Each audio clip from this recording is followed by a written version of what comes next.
We are Gold Ivy. Our mission is to empower you to own and unleash your truth. Stories of resiliency are gold, and ivy grows in hard places. Those hard places are what create space for light to shine through. You decide what works for your daily life and how to transform our lessons into your gold. This is Ivy Unleashed, a Gold Ivy production.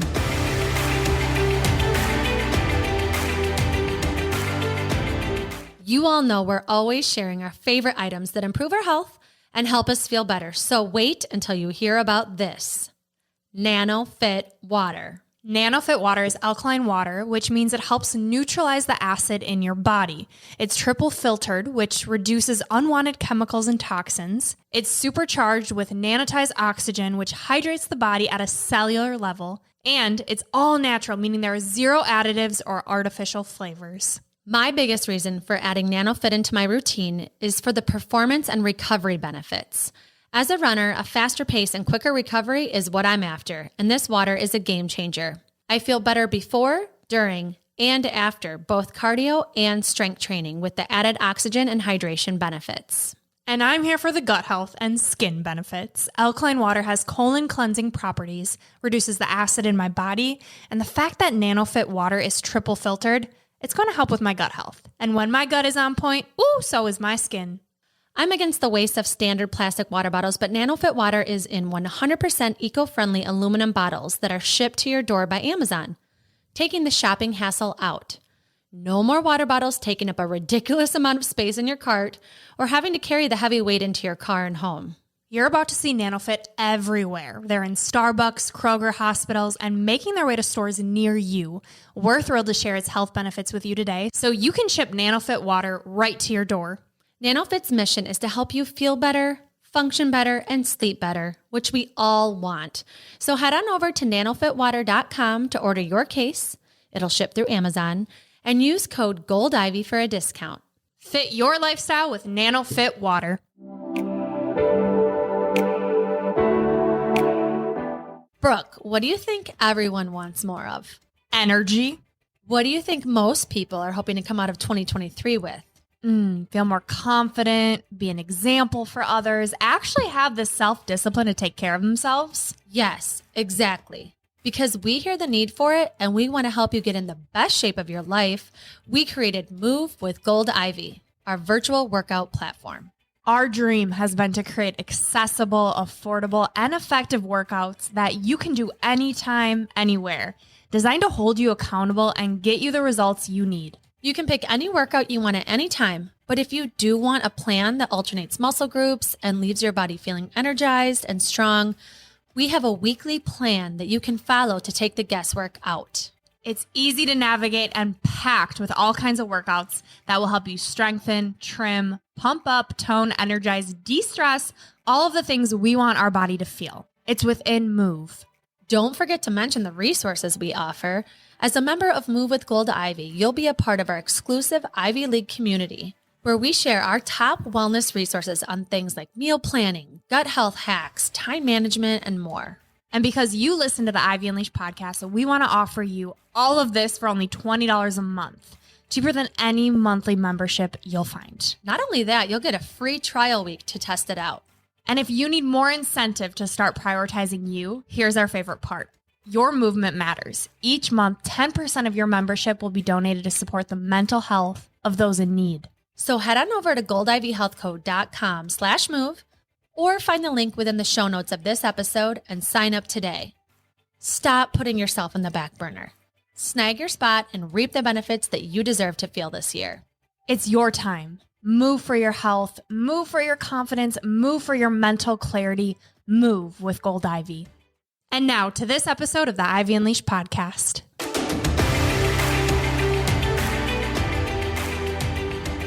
Welcome back to Ivy Unleashed. We're so happy you're here. It's summertime.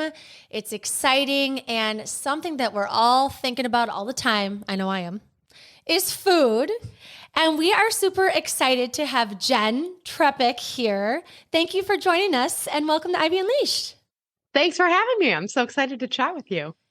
We are so excited because, like Jenn, it's important for us to break down health and wellness, simplify it so that it doesn't have to rule our life, just like food does. Food plays such a huge role in that. It's, not only eating when we're hungry, but also understanding what this food is doing. It's a huge topic. So first of all, thank you. We appreciate the work that you do. Yes, Jenn is the host of Salad with a Side of Fries podcast. She's also an optimal health coach. And like Brooke said, she breaks things down into these bite-sized pieces of information, which is totally what we do on Ivy Unleashed. We like to simplify wellness. It can be overwhelming. And so we have a lot of food questions for Jenn. We're excited to get into it. But first, we want to hear your story. We always like hearing, what was your childhood like, your younger years, and how you got into this path of your career. Yeah. Well, first of all, thank you. It means the world to hear that we're making a difference. So thank you. So I joke that I grew up the skinny one in a family of dieters, and I was a dancer growing up. So I think I was more aware of my body. And so sort of skipping ahead, when I started to gain weight, then because I had that body awareness, I think my noticing of it and my reaction to it was maybe more dramatic than somebody else might have noticed. But I had that, what is it, proprioception, like the internal awareness of like where my body is in space and what's happening. But so, growing up, it was like I ate healthy foods. I ate when I was hungry. I didn't eat when I wasn't hungry. But somebody in my house was always on a diet. And most of the time it's my dad. And I say that with all the love in the world. But like I grew up, there was a picture of like a man's abs on our refrigerator. And that was like an old, like 80s, 90s, quote unquote wellness hack that, whatever. It was like beat yourself up into submission. Totally. And we do it with social media. I'm just like thinking now it's just on your Instagram. Now it's way more accessible to you. Yeah. And so, I would come home from school. There was like Nutrisystem in the pantry. And so I'd be like, Dad, can I eat this? And he's like, sure, whatever. It's what was there. And we were all sort of eating according to whatever the latest fad was that, we were on the bandwagon. And so I really didn't, I started to gain weight like between high school and college. I'd gone on birth control, and also in college, right, everything changed from, not dancing 85 times a week and such a weird schedule where it wasn't fully the whole day, every day occupied and all these things. So I started to gain weight, and I was like, all right, well, I know what to do because I watched my family do this my whole life. Right. And you do this diet and then that diet and then all the things, gain and lose, the roller coaster over and over. I graduated from the business school at the University of Michigan, moved to New York. I also interned in New York every summer in college. And so it was also this yo-yo thing between like summers and then back to life kind of a thing. So I moved to New York after graduating, and I started working, and I was like, okay, I'm bored. Like I need something else. I don't know what I'm going to do. I just know I can't work for somebody else for the rest of my life. And at the same time, I had this like saga happening with, my weight management. And then the worlds collided.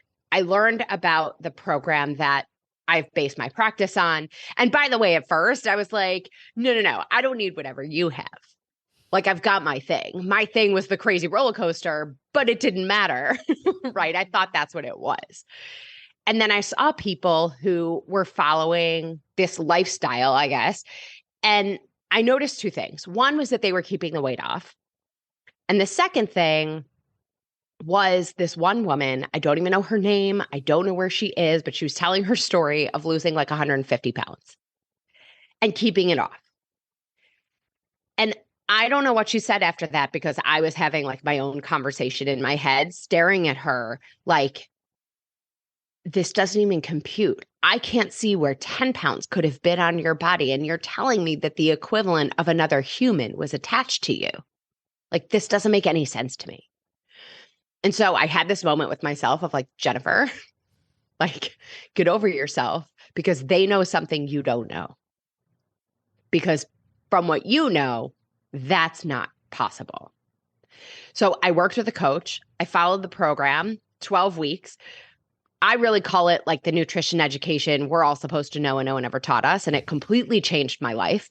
Like the only thing that's allowed me to say I've kicked my food issues, And so from there, I really set out on a mission to pay it forward and help people help themselves with this information. Because, I mean, we're expected to live in this world and no one's ever taught us any of this. And the food world just gets more and more complicated. So I started health coaching on the side of my full-time job. This was like late 2007.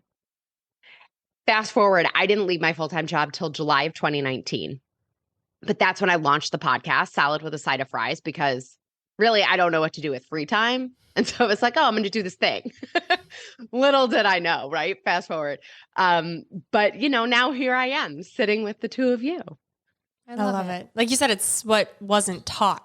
No one teaches us nutrition in school, and nutrition is everything. For me, it was how I healed depression, how I healed my illness, how I'm still surviving and thriving. It all comes back to food. And to your point, it's not something they teach you. So I'm curious how you found this program, because for you, it was, like you said, it was your way. So what were you trying? And when was that switch to, oh, wait, okay, there's this program I could follow that is actually learning and educating myself? Yeah, well, I had done every diet out there. Like between my family and I, there isn't a diet that we haven't done or don't know somebody who's done it. The 40-30-30 diet, which today is like macros, kind of. That was the balance of macros at the time that everybody was all excited about. I gained weight on South Beach, but I tried everything under the sun.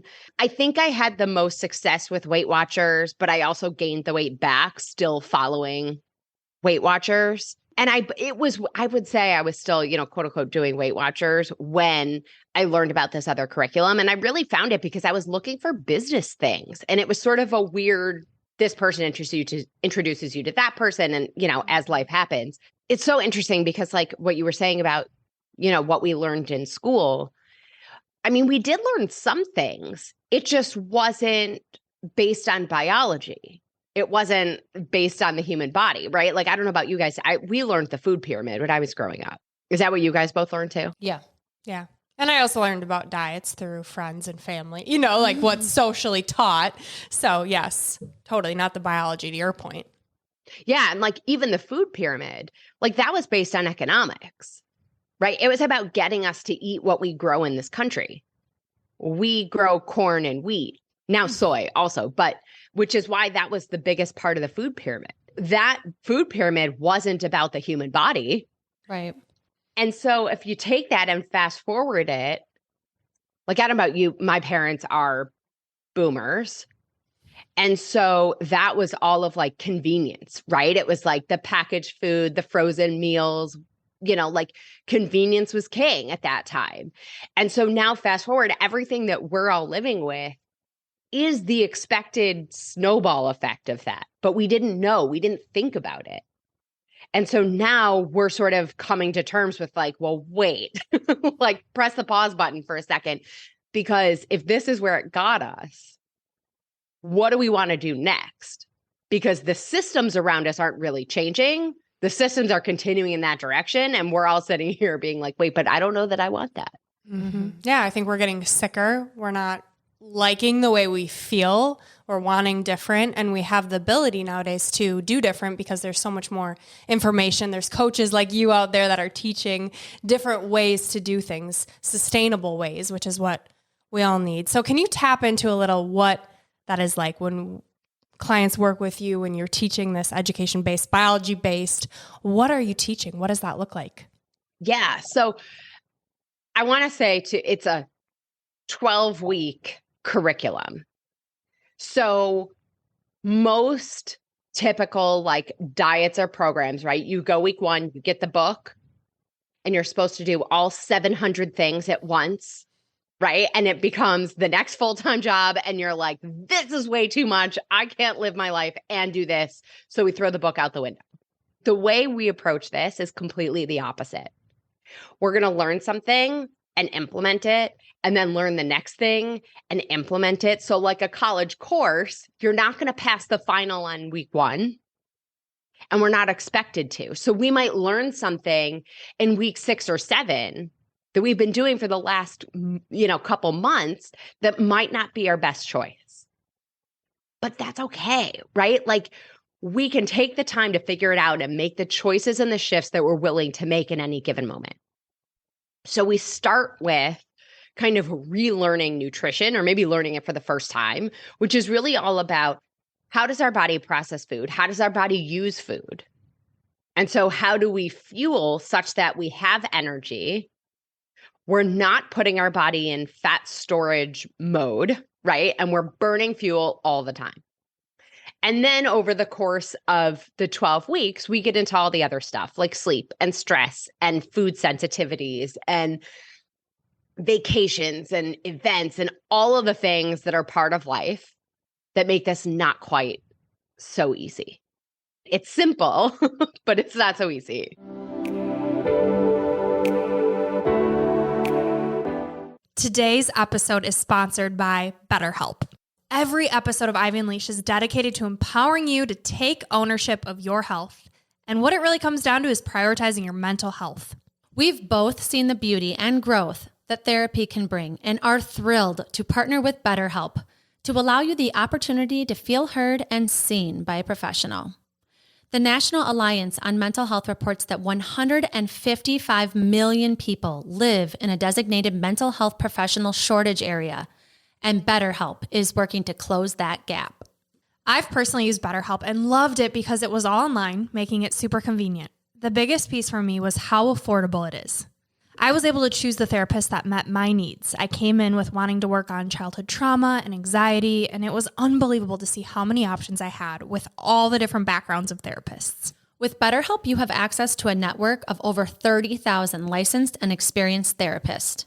Therapy is all about deepening your self-awareness. And sometimes we can't see our own patterns and behaviors until we talk them out and get an unbiased perspective. It's really nice to have someone who doesn't know you and has the professional background to help you thrive in your daily life. It has made the world of a difference with every relationship in my life, including the one with myself. To get started, all you have to do is fill out a brief questionnaire about your needs and preferences and choose your therapist out of the options they give you. You can talk to your therapist however you feel comfortable, whether it's via text, chat, phone, or video call. Also, you can switch therapists at no additional charge until you find the right fit for you. The best investment you can make is in yourself. Get 10% off your first month at betterhelp.com/goldivy. That's betterhelp.com/goldivy. Take the first step to inner peace and freedom today.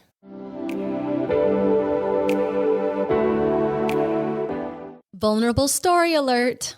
This message is for any person struggling with the embarrassment of excessive underarm sweating and or underarm odor. I've never shared this before, so bear with me. I am a big sweater. I swear I sweat when I think. I used to carry deodorant in my purses, car, backpacks. I did not go anywhere without deodorant, and I applied it dozens of times a day.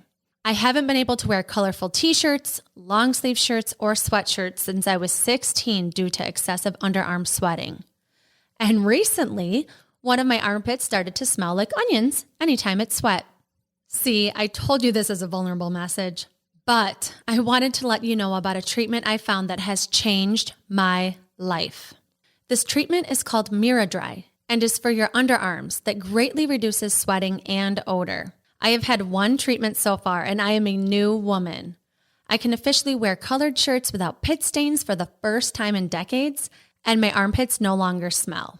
I also no longer wear deodorant. I simply don't need it. Miradry uses thermal energy that targets and eliminates the sweat glands in your underarm. Let me repeat that. You just need 1 to 2 treatments. It is the only FDA-cleared treatment that can dramatically reduce underarm sweat by addressing the root cause of excessive sweat and its accompanying odor, not the symptoms. So if you're like me and have had to worry about pit stains from your sweat, excessive sweating even when resting, or planning your day around sweating, Miradry is your solution. Not only has Miradry erased my sweat problem, but also my armpit hair. I used to have to shave every single day. I am walking proof that Miradry works. Once the glands are eliminated, they will not grow back. I absolutely love my Miradry experience, and it was made affordable with a no-interest payment plan. You can find a clinic that provides Miradry all over the U.S., so head to miradry.com to see where the closest location is for you And don't wait another minute feeling embarrassed about your body. And they have these wonderful patient concierges who will answer all your underarm questions about the treatment. Thank you for letting me share this vulnerable information with you. I am walking proof that Miraddry is a life-changing treatment. Nobody should be embarrassed about their bodies, period. And if you want more information, Miraddry services will be linked in the show notes, and you can also message me directly to chat more about it. Now back to the show.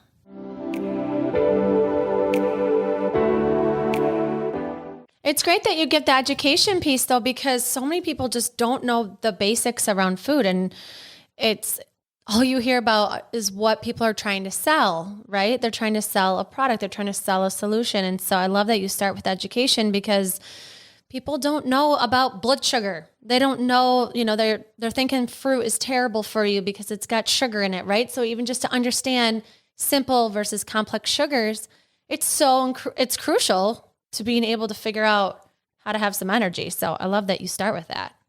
Exactly. And I always say, it's not what to eat, it's how to eat. Because you don't need somebody to tell you a cucumber over a Twix, right? Like, duh, right? Mm-hmm. But it doesn't make not having the Twix any easier. So how do we have a Twix and have it not impact our blood sugar the same way? How do we make the cucumber more appealing? How do we put meals together so that we have energy all day long and we're not crashing at 3:00 and we can start our day not necessarily needing caffeine to function, right? It's all of these pieces that come together. So it's become a little trite. So I'm like hesitating to say it, but yeah, it is like an all foods fit eventually.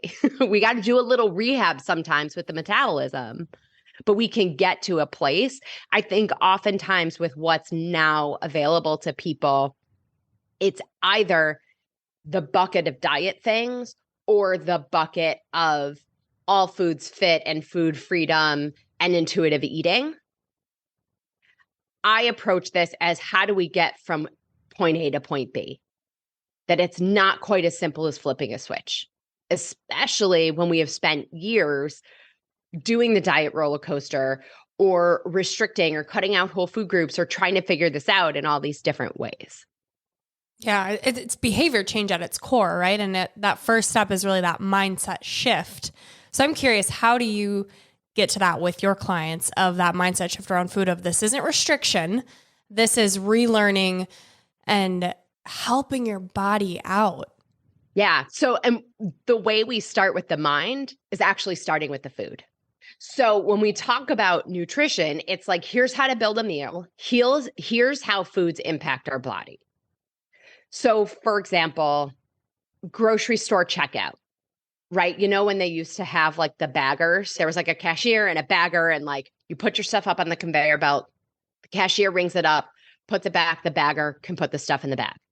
When the conveyor belt is coming at like this nice even pace, the bagger does magical things. All the frozen things are together. The canned goods are below the bread so that they don't squash it or they don't smash your eggs, right? When the conveyor belt speeds up, the cashier speeds up, and then the bagger throws everything in a bag, shoves it anywhere, and gets it in your cart. Your body kind of works the same way. When food and fuel come at a nice even pace, our body releases insulin. Insulin carries all that fuel to our muscles and our cells to be used for energy. Most of our cells can only take in so much fuel at a time, and then they close. But our fat cells never close. So all that extra fuel gets stored as fat, and the extra insulin gets stored as fat when the conveyor belt speeds up.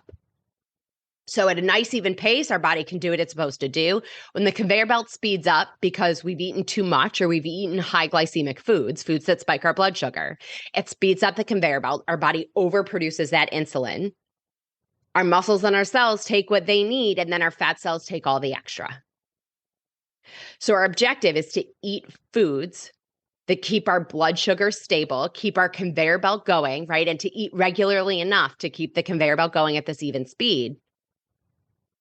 And then we're never putting ourselves in a fat storage mode in that regard. Now, the other side of that is, if we're not eating enough, if our blood sugar is too low, we're also in fat storage mode, because what happens, going back to the conveyor belt, right? If you put one thing on the conveyor belt, it goes and then it stops. And the cashier rings it up and the bagger puts it in a bag, but they're not giving you the bag. They're holding on to it, waiting for the next thing. Your body's doing the same thing. If we're not eating enough, or if we go for long periods of time without eating, our caveman wisdom biology says if food isn't coming, it must be a time of famine. And you will not kill me because I survive above all. And so the next thing it gets, it's going to store it as fat so that the body can survive. So in real life, what that looks like is maybe we're not eating enough all day. I see it with a lot of men. They don't eat all day and then they eat this big dinner. Even if what you ordered for dinner is like what some would call like textbook steamed fish and vegetables, right? Super plain, boring, maybe, but like textbook, your body's going to store that as fat because it thinks it's a time of famine. And on the other side of it, right, spiking our blood sugar, we sit down at the restaurant, we order that textbook steamed fish and vegetables, and we start with the bread basket. The bread spikes our blood sugar. It's like flipping a switch on that conveyor belt. It has sped up, and now your steamed fish and vegetables are stored as fat. So it's not don't eat the bread. It's let's eat the bread with the rest of the food. Maybe we have the bread after a salad so that we're keeping our blood sugar stable. So we're eating quality food at regular enough intervals to keep the conveyor belt going. That's such a great visual for people because I think, there's two ways to look at it. It's like you can look at the scientific, this is kind of how it works and your body's the system and it's breaking things down. But you can also think about like, I'm going to crash if I don't have any energy coming in, like thinking about that stressful person all day that's not thinking about food and then they're finally going to eat something. It's like, how is your energy level or like your ability to even focus all day? Like, can you imagine if you had some quality foods all day long? And this is like people are all over the map on opinions on this too. Yeah. I mean, you think about fasting, right? That's a topic in itself. Keto, that's a topic in itself. Burning fat. And I'd love to get into that because you talk about how we can burn fat as fuel without doing keto.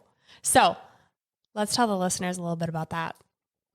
All right. So first of all, understand keto as a nutritional approach was designed specifically for people with seizures and at that children with seizures.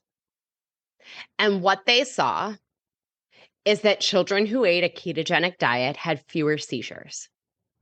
I would argue that most people do not have epilepsy, right? Just statistically, we don't all have epilepsy. What's also really interesting about keto, so the whole idea is to get your body into what they call a ketogenic state, where your body is burning ketones. Your body is burning fat as fuel. Ketones, when your body is burning ketones, they create a byproduct. It's almost like smoke inside the body. That is why a lot of people following keto have really bad breath because they have to get rid of that smoke. They have to detoxify and get that out. It is not healthy long-term for our organs to be constantly dealing with that byproduct and having to always detoxify these byproducts. Short-term, there are some benefits of burning fat as fuel. Having said all of that, there's also some issues with keto for people with type 2 diabetes or insulin resistance. A lot of times, what we see is that saturated fat is sitting in the insulin receptor sites on a cell. So you might have the insulin, but it has nowhere to go.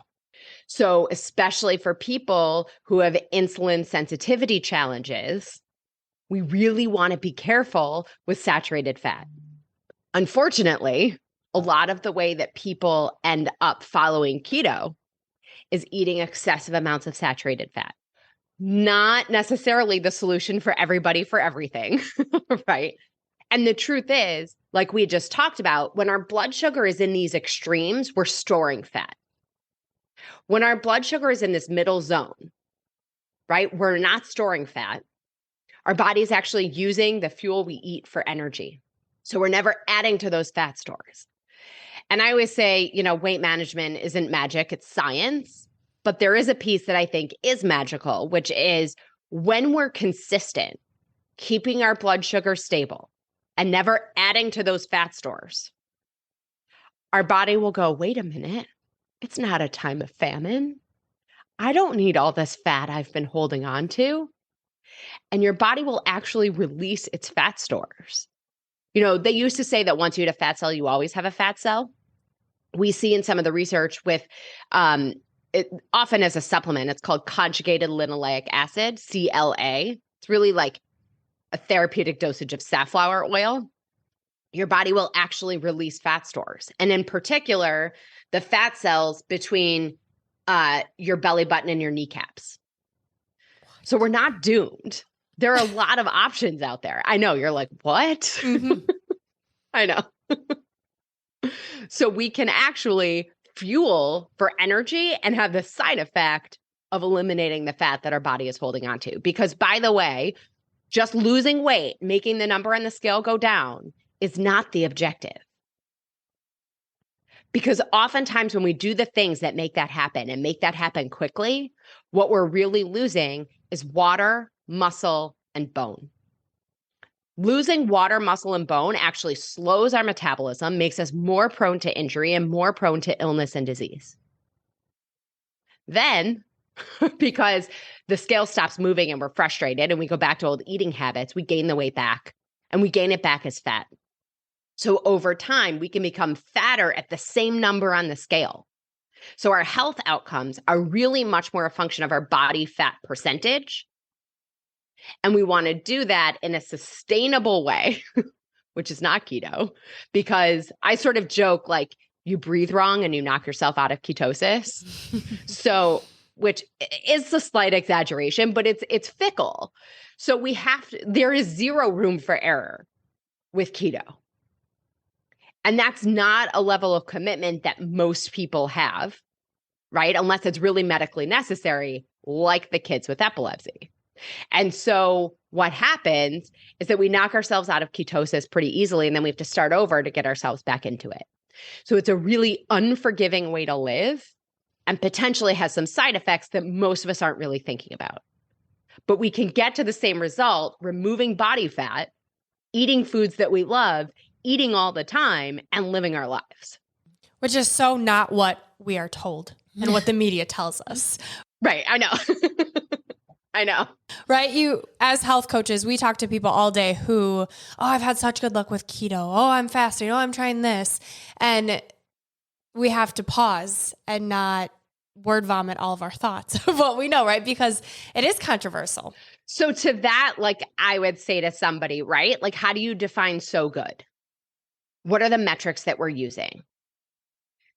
If we're looking at body composition, are we really removing fat? Are we really building lean muscle mass? Can you live this way for the rest of your life? If the answer is no, then it's not our plan for life. We got to find something else.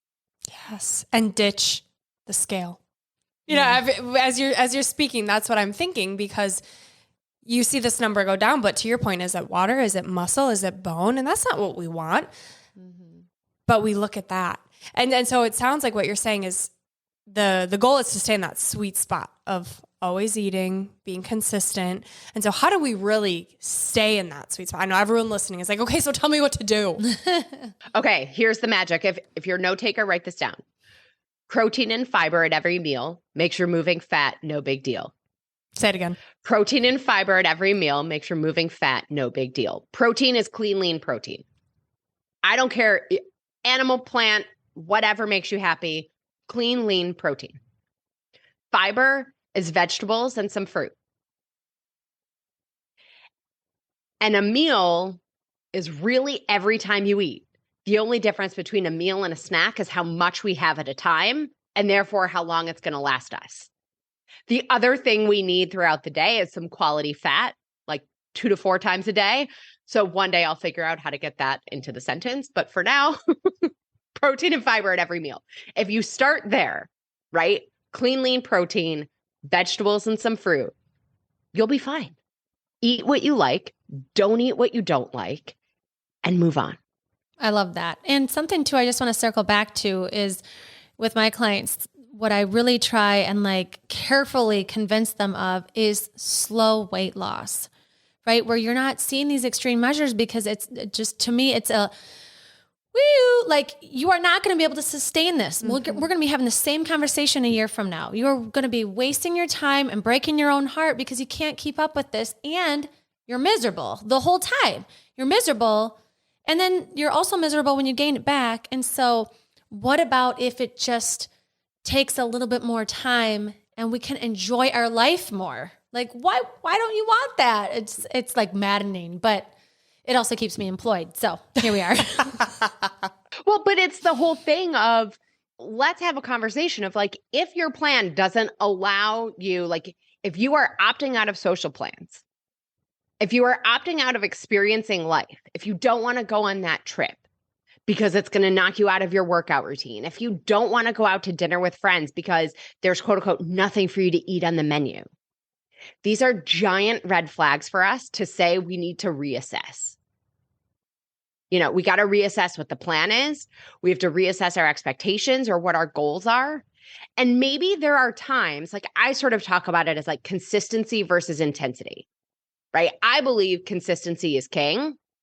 There might be moments when we're looking for greater intensity. The greater the intensity, the less consistency. So we might say, I'm going to have a greater commitment. I'm going to do a higher level of intensity for a finite period of time, knowing that that's not the goal to persist at that greater intensity. So we have trade-offs, and sometimes we might choose a little bit more intensity. Fine, as long as we recognize that that's not going to be the pace or choices that we sustain. I think that's a great point to think about because there are times in life, like summer is so social here because it's Minnesota. So we have 2 months of nice weather. And so it's like, we want to be outside and everybody's bringing food and treats and ice cream and alcohol and just like way more things that you don't eat all year. So I do think like sometimes you just got to like, okay, this is not the time for me to like go hard and like worry about the scale, which I don't want people to worry about the scale ever, but it's a fact. People do, and it's part of life. And I think it's great to have a coach to talk about these things and like what this can look like in real life. And something people talk a lot about are calories. And so I would love for you to kind of talk a bit about like, but what if I just aim for this amount of calories? And even if it's by like 3:00, I'm not going to go over. And they do see consistent weight loss, right? Like, can you just talk about how calorie in and calorie out isn't always like the end all be all? Ask a 5-year-old, right? My nephew's 8. He could have answered this years ago. 100 calories of M&Ms or 100 calories of celery. Will they be the same in your body? No. We don't need nutrition degrees to know that. It's not calories in, calories out. Our body doesn't do the same thing with every kind of calorie. So it's what the calories are made of that actually impact our health and our weight, if that's your focus. But above all, to me, it's health. Instead of calories in, calories out, think quality in, quality out, get up and move more, right? We want quality fuel, protein and fiber. The assumption of calories in, calories out is a function of saying that our body does the same thing with M&Ms and celery, and we know that that's not the case, right? And then at some point, let's talk about the calories out part. At some point, you cannot burn more fuel in a day, right? And still function. So that's not the answer, right? Like we could certainly not eat anything and work out all day. You will not find health, which means it's not calories in, calories out for a lot of reasons. So if we think quality in, quality out, get up and move more, right? We put quality fuel in, we have energy, we can do the things that are important to us, we move more throughout the day, we'll get to where we want to be. It's so interesting because, you know, I do a lot with reading food labels and people always tell me, oh, it's, you know, well, I'm doing these calories and whatever. When we cut calories blindly, what we're guaranteed to lose is that water, bone, and muscle. Losing muscle is the most detrimental thing to your metabolic health and your metabolism, right? Muscle dictates metabolism. Muscle is metabolically active. It burns calories even when we're hanging on the couch and watching Netflix. So if we want to burn more fuel all day long, no matter what, and when we're sleeping, we need more muscle. If our food plan is such that our body is eating its own muscle to survive, we're not helping ourselves. Remember in the height of the pandemic when everybody's on Clubhouse, like I remember having debates with these like nutrition dudes about calories in, calories out. And the thing that I would argue is that if what you're eating is protein, fiber, and quality fat, your calories will take care of themselves because your body can regulate lettuce and cucumbers and tomatoes and chicken or chickpeas. Your body cannot self-regulate M&Ms and Sour Patch Kids.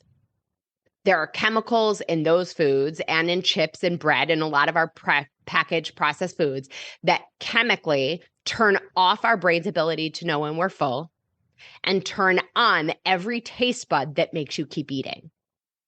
So it's not your fault. You don't suck. This is not you. It's not personal. It's biochemistry that you can't have just one Pringle. Once you pop, you can't stop. Exactly. So like it's biochemical, like it's not your willpower, right? And the calorie side of it, if what we're choosing are these other foods, you don't have to worry about it. Stop counting. Music to our ears. That stuff made me so obsessive.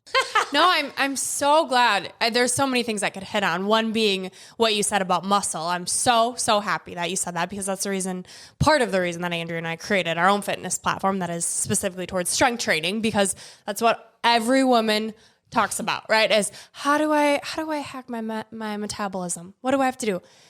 Homie, you need some muscle. We got you. We got you. Move Yes. with Gold Ivy, Yes. baby. And also, with me and my experience with my gut health, there's so many people out there talking about why intuitive eating is the way to go, right? And I'm like, you can't intuitively eat if your body is messed up because of biochemistry, exactly to your point. So it's just the more you know, the better you can do. But if you are feeling terrible, you have to start getting some nutrients in your body.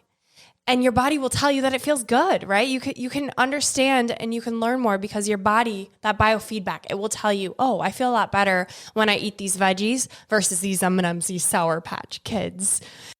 And when you feel terrible, you start to get in this shame cycle too of how poorly you're eating. You feel bad about it. And then you're connecting emotions to food, and we all do it, right? We emotionally eat. And so we have these connections. And so I would love for you to talk about that. Just kind of the shame cycle that can come with food, with overeating, with eating with your emotions. How do you talk to your clients about this?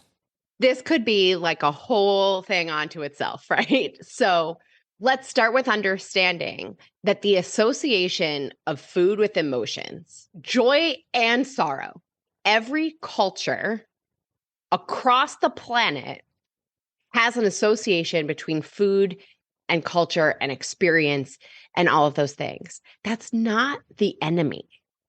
We don't have to remove experiencing celebrations because it creates this attachment with some sort of food. Okay, so I just want to set that out there. Like, that's not what we're saying. The other side is socially, we are often taught not to really feel our emotions. And at the risk of getting too woo-woo, right? Don't be so emotional, they say to girls. Boys aren't supposed to cry. And we learn those things. And then we also don't necessarily learn the full lexicon of words to describe emotions, which leaves us in a place where we don't know how to feel feelings. And it is easier to feel nothing. And it is a maladaptive behavior to turn to food to numb feeling. We can learn something else because it's adaptive. So having said all of that, there is an intrinsic connection between the food that we provide ourselves or don't and what's happening in our heads and the mood that we're in. So before we get into sort of all the science stuff of that, do you guys talk much about the vagus nerve? Brooke's Sure do, girl. Brooke's best friend is the vagus nerve. So here's what I want everybody to really know about the vagus nerve. Think of it like so first of all, it is the literal connection between the gut and the brain, right? Think of it though like a 5-lane highway. 3 lanes go gut to brain. 2 lanes go brain to gut. You will never outthink the chemistry of what you are putting in your body as fuel and what is happening in your gut. Which is why I always start with the food before we get into the, what do I do in this challenging situation? Because we have to shift what's happening in the gut in order to shift what's happening in our heads. On the sciencey side, our neurotransmitters, our mood, our emotions, all those things are a function of amino acids. Neurotransmitters are built of amino acids. Amino acids are the building blocks of protein. If our body doesn't have what it needs to make those things, we aren't going to feel well. And then we're not really sure how to process the fact that we don't feel well. We don't know how to talk about it. We don't know how to tell somebody what we're actually feeling. And we go, you know, it would make me feel better in this moment, right? Ice cream. Exactly. The processed sugary foods that continue to fuel that cycle. Neurotransmitter imbalance is a direct function of poor dietary choices, toxins like alcohol and mold and exhaust, sensory overload. Hello, modern life, right? I'm always doing 7 things at once. Our genetics certainly play a role. Chronic stress and bowel dysfunction, right? If we're not eliminating or we're not able to absorb our nutrients, we are inherently going to have an imbalance in neurotransmitters. Neurotransmitters are what are giving us, you know, the feel-good feelings or the resilience that we're looking for in a day and all of these things. And, you know, we can get into nitty-gritty if you want to of like, okay, these foods and this thing and whatever, but a big piece that I really like to talk to people about is called BDNF, which is brain-derived neurotrophic factor. Okay, if we have low BDNF, we often have low mental affect, age and hormone-related cognitive decline, omega-3s, lack of omega-3s, refined foods, and saturated fats all create a decrease in brain-derived neurotrophic factor. Decreased BDNF leads to anxiety and depression, metabolic disorders, and cognitive decline. It's all connected, right? We have to give our body the building blocks. And you don't have to know like every neurotransmitter under the sun in order to be able to like be in a good mood. It still comes back to the same stuff of protein and fiber at every meal. Fiber is vegetables and fruit, right? That's giving us, especially if we're eating the rainbow, right? Like I'll challenge people, how many colors can you put on a single plate? When we're getting the variety, our body is getting the variety of things that it needs. And it can do what it needs to do. Sometimes, most of the time, all the time, we just have to get out of the way. We have to give the body what it needs to do and what it needs, and it'll do the rest. We don't have to figure all that stuff out.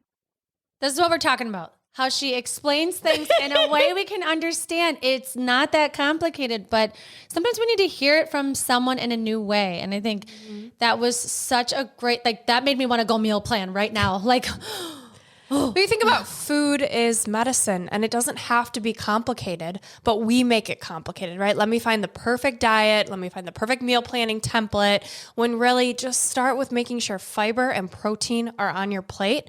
And once you've got that foundation down, right, you kind of think about it as a building block. So then you can, okay, how can I add a little more color and how can I tweak this a little? But at least start giving your brain, your gut, the fuel that it needs to make you feel okay so you can make those choices, right? You can make those choices from your logic brain and not from, I need to numb, I feel like crap, let me just what's wrong with me? Yeah, it's like, well, you might just need a better meal.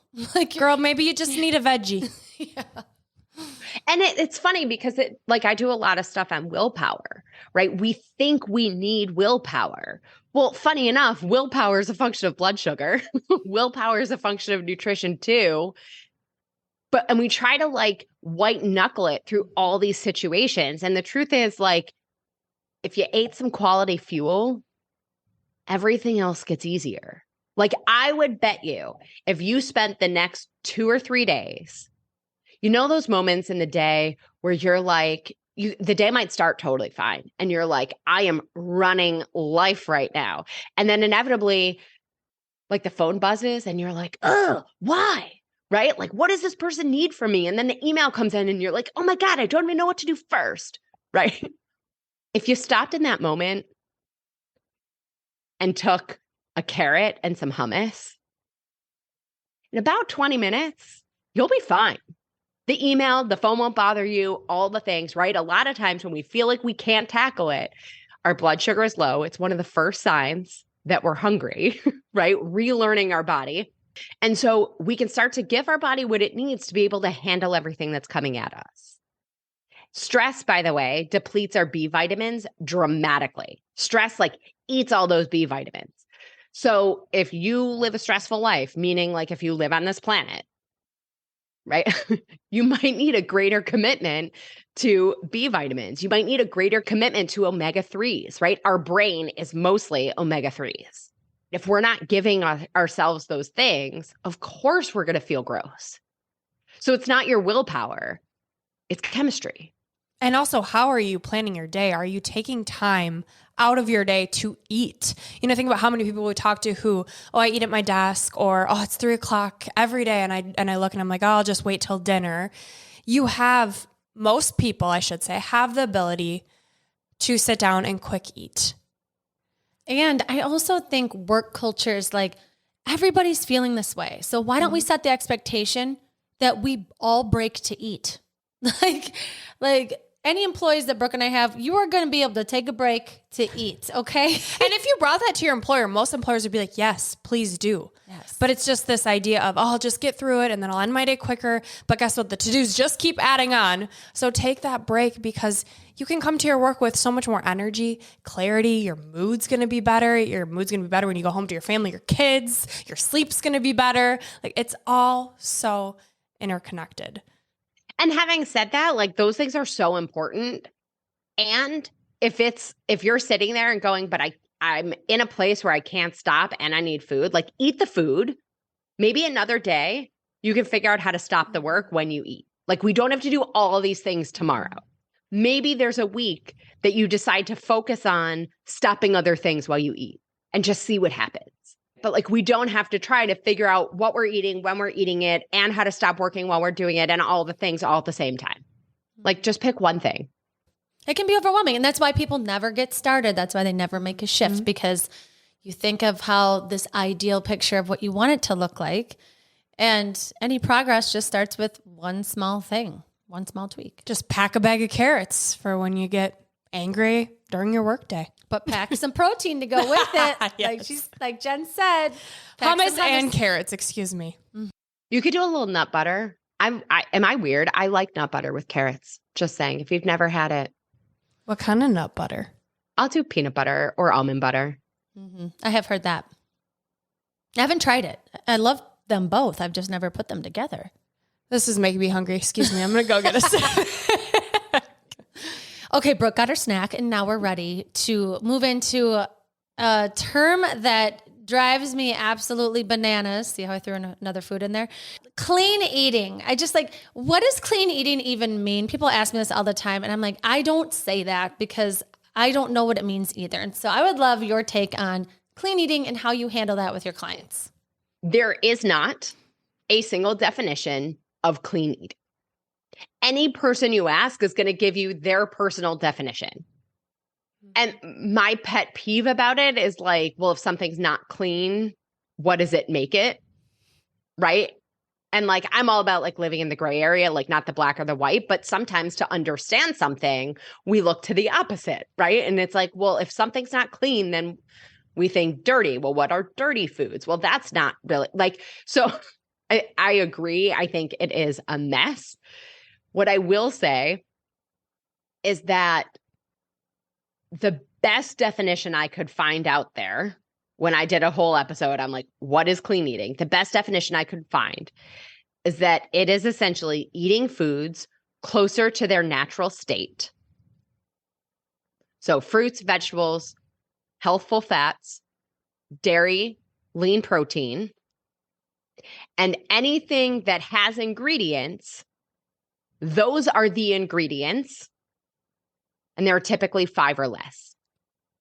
Some people get into like the snowball of like raw food or vegan or gluten-free or like within that, right? A person can sort of find their way.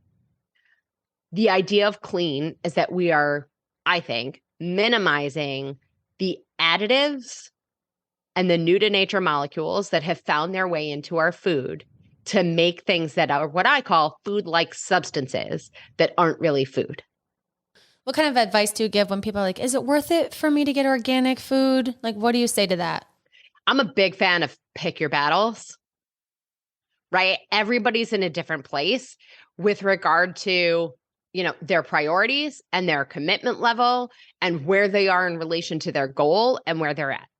For some people, choosing raspberries over Skittles is a win. And I want to take that win, celebrate that win. It is worth everything. If we're in a place of saying organic raspberries or regular raspberries, I'm going to choose for me organic raspberries, right? But not everybody is there. There's are certain foods where we may want to prioritize organic than others. There are certain things where I did a deep dive on popcorn, and nobody needs to do this. But long story short, the corn that is used for popcorn is all organic, whether it says it or not. Like they don't do anything to those. So don't pay extra for the popcorn that has organic on the label. Like they don't use GMO corn for popcorn. But right? I mean, who knew? There's a lot of things out there where like these labels end up being more marketing than other things. So I don't have an answer. It's really like, pick your battles. Is that important for you? Great. If it's not, next. Right? And the choices that we're willing to make today are also different than the choices we might be willing to make in 6 months. So today might be raspberries over Skittles, and in 6 months, it might be organic blueberries over the not organic raspberries. I love it. And the thing that I love about your podcast, Salad with a Side of Fries, is that you do a deep dive on these things. So if you do want to like hear just about protein or just about like organic versus non-organic, like Jenn does a deep dive on those things where like you really get to learn about it in another like tangible way. But I think it's important that people can have these passions and then be able to teach you the way that you do. And so I would just love for everybody to know where to find you if they want to follow you, hear more from you on all of the beautiful things you talk about with food. Well, thank you so much. Yeah. So Salad with a Side of Fries is the podcast. Wednesdays are full episodes. We dig into all the things. And then Fridays are what I call nutrition nuggets, which are those like 10, 15-minute like deep dives on something. My website is asaladwithasideoffries.com. And then all social media, I am Jenn Trepeck, JENNTREPECK. And please, like reach out. I would love nothing more than to hear from you guys. Like, what resonated? What are you like? You know what? I still have this question. Like, send it all. Yes. Oh, we love that. And we're so excited, like I said earlier, that our audience gets a piece of you because it is science. It is information. You are helping heal everyone. The root cause, really, food, right? The fuel we're putting in our body, but without the judgment, with real and raw advice of everyone can do the things you're saying and do it in a bite-sized way that doesn't feel overwhelming, but they're still feeling better. So we love your approach. We're so happy that you're now in our circle and we're connected. All right, Jenn, we leave our listeners with 3 gold stars. So these are your 3 takeaways for our listeners. Will you please share yours? All right. Number 1, protein and fiber at every meal. Make sure moving fat, no big deal. Number 2, put the blinders on. Like, know your plan. And then put the blinders on. Ignore what your friend's eating. Ignore what's happening on social media, what the celebrity is doing, all the things that are coming at us. We can learn in time to evaluate those things. Put the blinders on. Stay focused on what you're doing. Small steps in the same direction lead to huge distance over time. And number 3, based on our conversation, is start with the fuel, because we're not going to outthink the fuel. If we're feeling troubled, if we're stressed, if we're tired, start with the fuel. Doesn't need to be a battle of will. It doesn't need to be, this thing is getting the better of you. Like, start with the fuel. It'll get better from there. Beautiful. Thank you for those. Those are wonderful. All right. Next is Unleashing Ivy. I'm super excited just to ask you more questions because you never know where it's going to go. So we really want to talk about the impact of alcohol in general and with your waistline. So let's dive into it. What do you think everybody gets wrong about alcohol? Okay, alcohol, we've all been told, right? It's the sugar in the alcohol. It's the sugar in the mixers. It's the food that we eat once we've had a few and we don't care anymore. Yes, those things are all considerations, but the truth about alcohol is that it comes back to your liver. So your liver is responsible. The primary job of the liver is detoxification and processing all these things that come into the body. The liver never got the multitasking memo. The liver can only do one thing at a time. And so the liver prioritizes what it tackles based on how toxic it is. So it has to do sugar, it has to do fat, right? But those are less toxic than alcohol, right? We call it intoxicated, right? Alcohol trumps all the toxins. So until the liver has processed all of the toxins out of the body from that alcohol, it will never get to the fat and the sugar and the other things from what we eat. I don't think that anybody has to eliminate alcohol. Like, I love a good cocktail, but I will say we get healthier each day. We keep alcohol away. And when I learned this whole thing about the liver, I was like, oh my God, that's why alcoholics develop fatty liver, because the liver is always working on the alcohol and then the fat builds up around the liver. What we see now with the way people eat is what we call non-alcoholic fatty liver disease. Pew, mind blown. Love it. It's the more you know. And what I love and what I found in my healing journey is you can't unlearn these things, right? If you are serious about losing weight, getting healthier, for me, it was not feeling like crap every day. And I learned about the liver. I'm like, oh, so every time I eat this way or drink this way, my poor liver, like, this is so sad. And the stories you start to tell yourself, the way you start to think, it changes because you learn different things and you learn it in a way that speaks to you.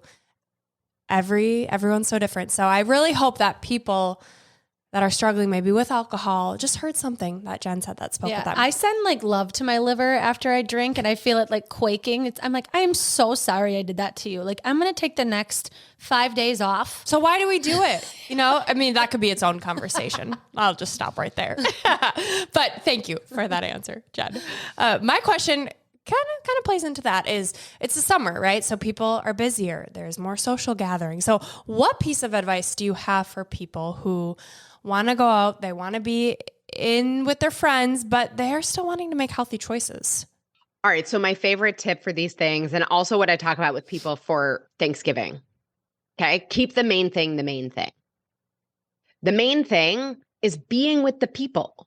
So go be with the people, have the conversation, do the things. The main thing is not the hot dog.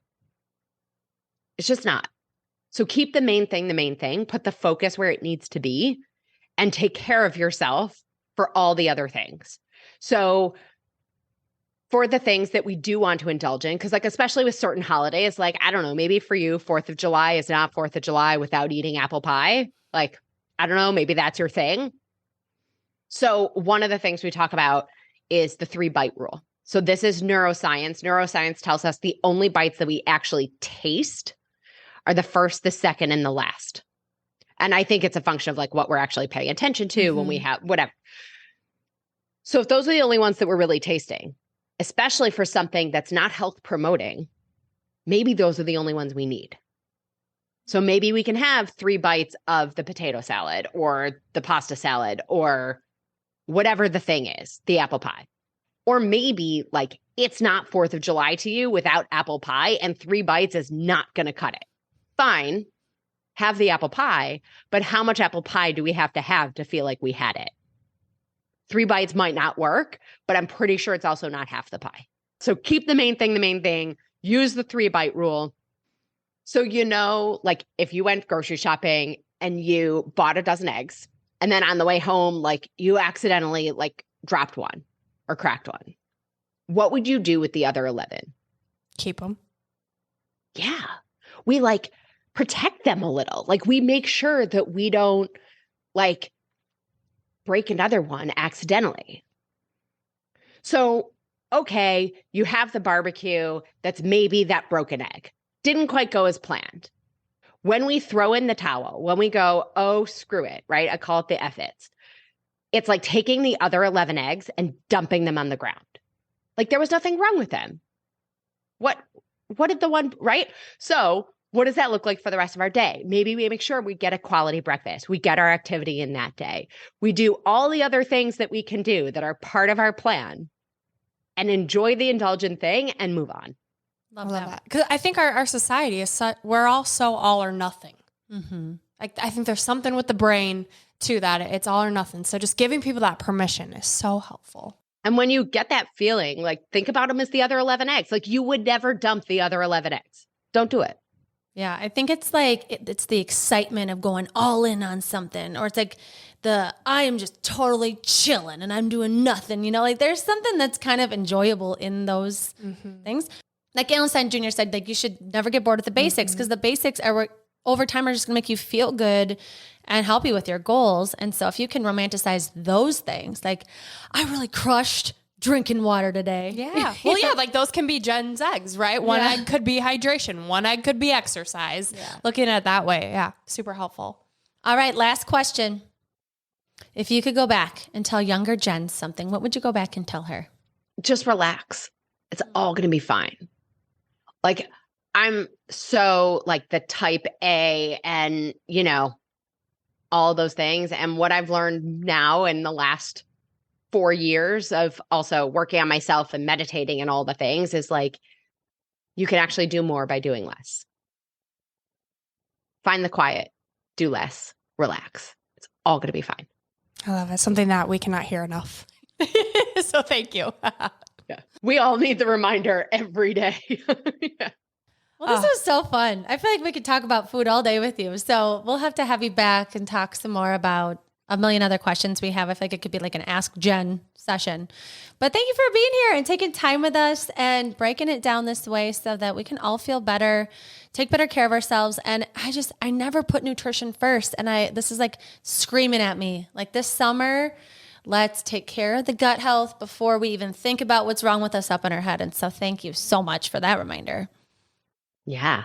Thank you guys. This is such a pleasure. I know we could talk for forever. So thanks. Yeah. The thing is, if you don't make it a priority now, your wellness, right? You're going to have to make your illness a priority later. And no one wants to do that. So make those small changes, where focus goes, energy flows.